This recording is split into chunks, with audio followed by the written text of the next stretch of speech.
Good morning, good afternoon, good evening, good dawn, whatever the time may be when you watch this particular video. Welcome once again to the Pastor Study. My name is Father John Paul Erickson, the pastor of Transfiguration Parish in beautiful, idyllic Oakdale. I'm joined by the wonderful, hardly the lowly, Associate Father Brian Lynch. Father Lynch, where are you from? I was born in New York and Queens, actually raised in Connecticut, went to school in Pennsylvania, and was theologically trained in Minnesota. Queens. You might even say that you're from the hood. Some have said that. Last week we spoke about a letter from Bon Van Floyd, Mr. or Mrs. Again, pardon my ignorance of whether this is a male or a female, but Mr. or Mrs. Von Floyd was asking about prayer. And we began a discussion last week, as you all may remember, on prayer. And I think it's very important whenever we're talking about prayer to actually listen to what the boss says, as in the big JC. Now, the Lord was asked, Lord, teach us how to pray. And his response is the Our Father. It's the Our Father. It's the Our Father. It's not actually a pirate's prayer, Father. Oh, man. Oh, boy. Okay, 15 years a priest. This is the first time hearing this? Yeah, sorry. Oh, boy. What does this mean to say that God is our Father? Well, our is, of course, plural, first person, possessive, and... This man's been studying Greek. True. And the our Father, God is our Father through our baptism. And though it's nice and certainly true that all the baptized share in that relationship with God the Father as adopted sons, that it's only because of Jesus that we are able to be in that relationship. So the most significant person in that our, that plural, is Jesus, and then me, and then everybody else. So it's in and through and with Jesus that we're able to call God our Father. Exactly. And God is the one who is art in heaven. Now, I love this line. Recently, I think part of our women's group had like a paint and sip event. Is this kind of what we're talking about? Art in heaven? Yeah, no, it's a lot of second graders make that mistake, Father, because art is a class that they have, but this is an old English word for to be. So, oh boy, okay. R is in heaven. It exists in heaven. Okay. Yeah, no, lots of children make that mistake. Yeah, it must have a heart of a child. Art in heaven. Hallowed be thy name. Now, besides being a sweet Iron Maiden song, what does this mean? Hallowed be thy name. That hallowed, again, we have Halloween, hallowed Eve. It means holy. God's name is holy. It is, and holy is a complicated concept which includes different and separateness, specialness, excellence, power, purity. Now, let me interrupt you. You speak about holiness being special. I had some delicious potatoes this morning and some pretty great bacon. Would we apply the word holy to such things? Only beef can actually be holy because of the holy cow. Nice. So any pork products would not be considered holy, especially by Old Testament standards. That's a fantastic point. That's a wonderful point.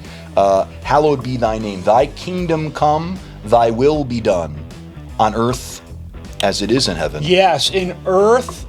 So Jesus came to establish God's kingdom, which is essentially that we would cooperate with what God desires, what God wills, and because the saints and angels in heaven accomplish God's will perfectly, there's complete harmony, complete peace. We are asking that we will cooperate with God's will to the same extent that the angels and the saints cooperate with God's will. I love the idea of a kingdom, mostly because I like King Friday from Mr. Rogers. Sure. But this idea of a kingdom has always struck me as rather important. And a kingdom, the king is the center of the land, of the realm. And everything sort of depends upon him. He serves as a kind of a mediator between God and the people. And in our own lives, we're called to put the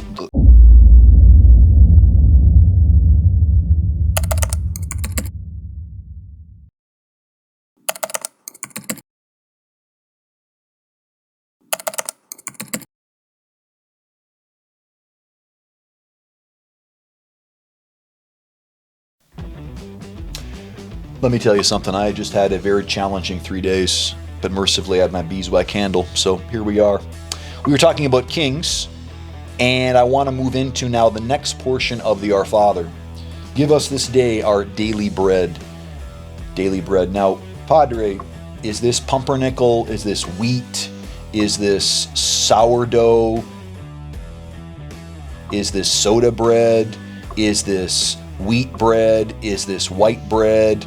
Yeah, you must be very hungry, Father, after those 3 days, because it's natural to consider the various kinds of delicious bread, but the point is that God will give us what we need. Certainly food, bread in particular. Pizza. Yes, but for us as Christians, of course, the daily bread is ultimately the Eucharist, that the Lord gives us at the Mass. Okay. So that would be the significance of the daily bread, really. Okay. Oh, I like that. I like that a lot. Yeah, it wasn't my idea, actually. Jesus. That's fantastic. He is kind of the man, isn't he? Yeah, he's the man. Forgive us our trespasses as we forgive those who trespass against us. Now, trespasses, I'm presuming this is like when somebody comes into your yard and steals your roses, or comes over and does some sort of dastardly deed in your property. Yeah, that's certainly an example of the broader sense of trespass. We're familiar with the word transgress, to break the law, and so any violation of God's law would be a trespass. It's essentially our sins. Forgive us our sins. Okay. As we forgive those who trespass or transgress or sin against us. What's that all about? That sounds like a lot of responsibility. It is. It should be a tremendous motivation for us to forgive, because we're asking God to apply the same standard of forgiveness to us that we apply to others. So we really benefit in so many ways by forgiving. Oh man, I got some work to do. Oh boy. We all do. Oh boy. Forgive us our trespasses as we forgive those who trespass against us, and lead us not into temptation. Now, this one's strange, huh? This one's weird. I mean, what's the deal with this? Yeah, there's certainly some translation issues, and Pope Francis himself has been concerned about it, but I think ultimately we're asking for God's protection from evil is the point of it. What kind of evil's out there?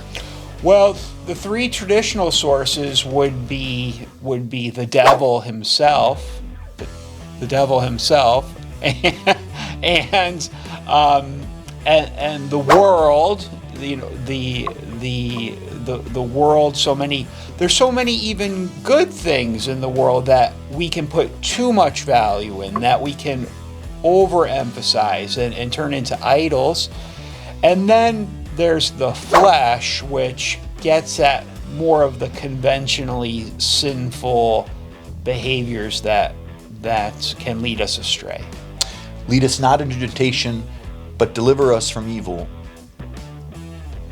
Have we forgotten anything? Is that it? I think we did it. I think we got it. Well, I'm very glad for that, and your insights have been erudite and magnificent, as one would expect from a Queens person from Queens. But it's important, however, that we honor our recent sponsor. Oh yeah. And I'm thrilled. I'm thrilled about this. So incredibly grateful for the community support. 1 second.